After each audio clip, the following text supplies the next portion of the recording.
Hey kid, heard you were looking for some sweet microtransactions. I got plenty right here. And it's all thanks to today's sponsor. Oh, I gotta go. Microtransactions. Love them or hate them, they've become a cornerstone of the gaming industry. From buying skins in free-to-play games to shelling out for loot boxes and AAA titles, microtransactions have sparked heated debates among gamers and industry experts alike. Are they a necessary evil in modern gaming, or are they outright ruining the experience? In today's video, we're going to look into the world of microtransactions, how they came to dominate the industry, their impact on players and developers, and whether there's any way to make peace with them. Let me know down below your thoughts on microtransactions, and let's get into the video. Microtransactions didn't appear overnight. They began as small downloadable content packs, DLC, that allowed players to expand their favorite games. Titles like Oblivion and The Sims offered optional extras, from new quests to cosmetic items.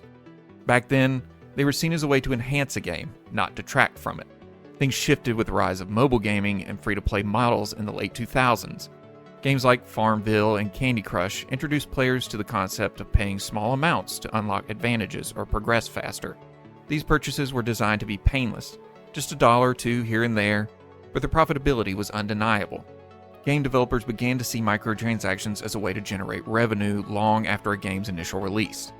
Fast forward to today, and microtransactions have evolved into a multi-billion-dollar industry. Battle passes, skins, emotes, and randomized loot boxes are now common, not just in free-to-play games, but even in full-price AAA titles.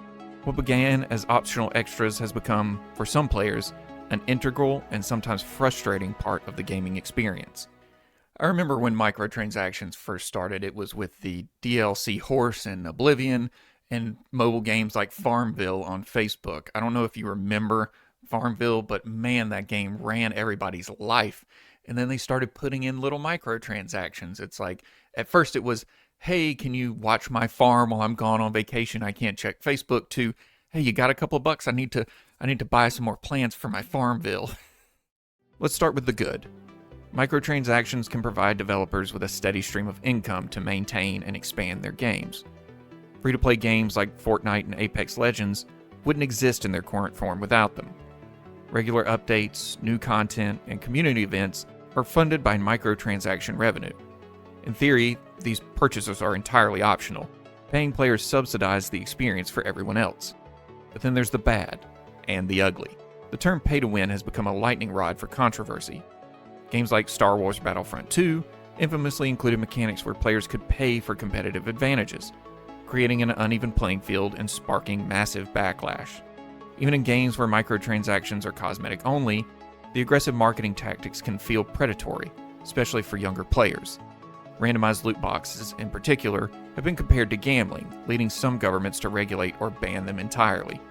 And let's not forget how microtransactions impact game design. Many gamers argue that the emphasis on monetization has shifted the focus away from creating great gameplay experiences. Instead of building games that are rewarding and complete, developers are accused of creating grindy mechanics that nudge players towards spending money to save time. And I'm not completely opposed to microtransactions, but there's the good and the bad. So you do have some that are just fun, cosmetic things, like that don't really affect the gameplay. I mean, you can think about games like Fortnite, where it's just skins. It doesn't really change how you play the game or whether you're good at it or not, but it does just kind of change the way you look. But then you have pay-to-win features like we talked about with Star Wars Battlefront 2, where it literally gives you the competitive advantage when you spend money. And I think that's where microtransactions have gone wrong, in the fact that they affect the ability to play the game, and you get benefits. You literally can be better at the game because you spent money on it, which I think is just unfair. Because, I mean, at the end of the day, you should be able to just play a game and enjoy it and get better at it by increasing your skill and play time, rather than just going, I'm going to spend $20 and immediately be better than everybody else. Despite the backlash, microtransactions are here to stay. Why? Well, the simple answer is money. Microtransactions generate billions of dollars annually, far surpassing revenue from traditional game sales alone. For developers, they're not just lucrative, they're a lifeline.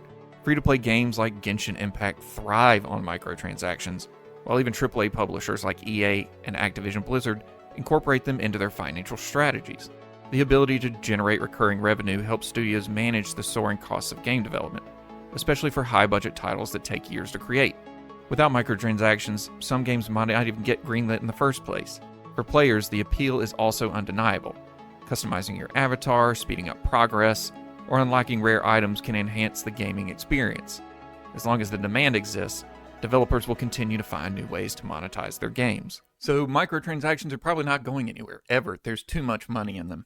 And major companies, AAA studios, love money. I mean, you just look at games like GTA 5, where they've made bazillions of dollars off microtransactions, and I just don't think that when you give that kind of money to companies like that need money to run, I can't deny that, they're just going to keep doing it. I don't think microtransactions are going anywhere. Money, money, money talks. Not all microtransactions are created equal, and some games prove they can be done right. For instance, League of Legends offers a wealth of cosmetic skins, but they don't affect gameplay. Similarly, Path of Exile funds its free content update with optional purchases that don't disrupt the core experience. The key to a healthier relationship with microtransactions lies in transparency and balance. Developers need to ensure that purchases feel fair and optional, not manipulative or essential to enjoying the game. Players too have a role by voting with their wallets, rewarding games with fair systems and avoiding those that exploit their audience. As the industry evolves, there's potential for a middle ground, where microtransactions support developers without alienating players. But finding that balance will require the developers, publishers, and gamers to work together. So can anything be done about microtransactions? Maybe, I don't really know. I feel like you could, as long as you move away from the pay-to-win way of doing it, I feel like it can work. But I don't know. Just microtransactions I just don't like them. And unfortunately, I don't think they're going anywhere. It's just going to stick around. So love them or hate them, really, it's like they always say, if you don't like them, make the point with your wallet. Don't spend money on these games. Granted, I think about that idea and I'm just like, it doesn't matter, because at the end of the day, there are people that are spending tons of money on microtransactions to where it doesn't really matter if you do or not. But I guess vote with your wallet. Don't spend money on microtransactions. I've been that way for a long time with games like Hearthstone. I haven't given them real money in at least a decade. But then there are games like Dragon Ball Z Dokkan Battle where I have given them money. And I'll probably give them more. Sorry, everybody. So are microtransactions ruining gaming, or are they just a natural evolution of the industry? The answer isn't black and white. While they're undeniably brought challenges and controversies, they've also opened doors to innovative business models and new game experiences. What do you think? Are microtransactions a necessary evil, or do they cross the line too often? Let me know your thoughts in the comments, and let's keep talking about it down there.